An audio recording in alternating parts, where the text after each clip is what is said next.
এটা হচ্ছে বেগুন, আর বেগুন ছাড়া আজকে আমার কাছে কোনো কিছুই নাই যে রান্না করব, একটা টমেটো ছাড়া। তখন থেকে ভাবছি কি করব কি করব, কিচ্ছু নাই।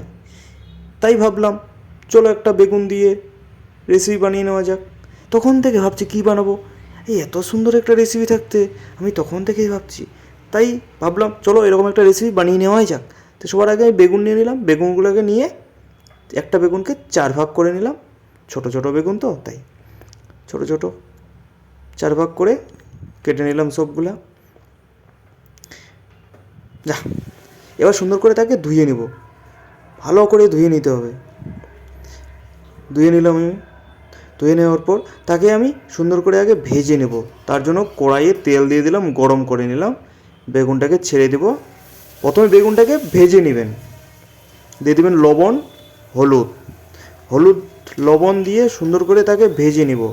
আর ভিডিওটা লাস্ট পর্যন্ত দেখবেন, দেখুন ইউনিক একটা রেসিপি। বেগুনটাকে প্রথমে ভেজে নিলাম। এবার দেখুন তরকারির জন্য দিয়ে দিলাম তেল, জিরে, গোটা জিরে, একটুখানি সর্ষ দিয়ে দিয়েছি, আমার কাছে সর্ষ আছে দিয়ে দিলাম, কালো জিরে দিয়ে দিলাম, আপনারা নাও দিতে পারেন। এবার গরম মশলা দিয়ে দিলাম, শুকনো লঙ্কা দিয়ে দিলাম 2টা ছোটো ছোটো। এবার দেখুন কেটে নিব পেঁয়াজ। পেঁয়াজটাকে আমি কুচু কুচু করে লম্বা লম্বা করে কেটে নিয়ে ছুটিয়ে নিয়ে দিয়ে দিলাম কড়াইয়ে। বাস, দিয়ে দিলাম একটু ভাজার জন্য লবণ।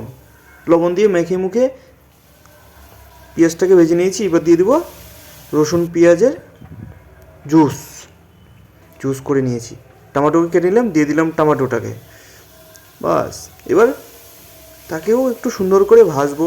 এবার কেটে নেব আমি কাঁচা লঙ্কা। কাঁচা লঙ্কাটাও আমি সুন্দর করে কেটে নিলাম লম্বা লম্বা করে।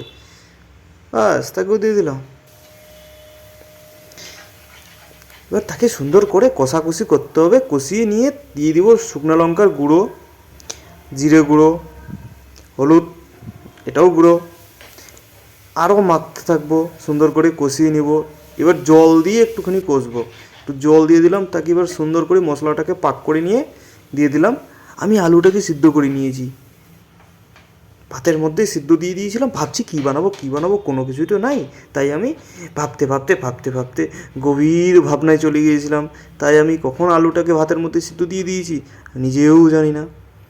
তারপর আমি আরও একটু জল দিয়ে দিলাম। জল দিয়ে এবার ভালো করে তাকে ফুটিয়ে নেব। এবার দিয়ে দিলাম আমি ভেজে নিয়েছিলাম সেই বড়ি, কালাইয়ের বড়ি, তাকেও দিয়ে দিলাম। এবার দিয়ে দিলাম সেই ভাজা বেগুন। কালাইয়ের বড়িটাকে আমি আগেই ভেজে নিয়েছি। এবার দিয়ে দিলাম সেই ভাজা বেগুন। এবার সুন্দর করে ফুটিয়ে নিব। ভিডিওটা লাস্ট পর্যন্ত দেখবেন, আশা করি ভালো লাগবে। এবার তরকারিটাকে আমি সুন্দর করে ফুটিয়ে উঠিয়ে নিব একটা প্লেটে, সাদা চকচকে প্লেটে উঠিয়ে নিচ্ছি। আস্তে আস্তে আস্তে করে কত সুন্দর করে উঠিয়ে নিলাম। এবার ভাত নিয়ে নিয়েছি, ভাতের মধ্যেও আমি ভাতের মধ্যে খাওয়া সকাল থেকে কিছু খাইনি। এবার চলো খেয়ে নেওয়া যাক। স্টার্ট করে দিই। বাস, প্রথমে নিলাম একটা ভাজা বেগুন। বাহ, কী সুন্দর সিদ্ধ হয়েছে, কত সুন্দর স্যান্টও বাড়াচ্ছে, খুব সুন্দর। বাহ, দেখুন বন্ধুরা দেখুন, আপনাদের কাছে কিছু নেই, শুধু বেগুন আছে, বানিয়ে ফেলুন এরকম ঝটপট করে।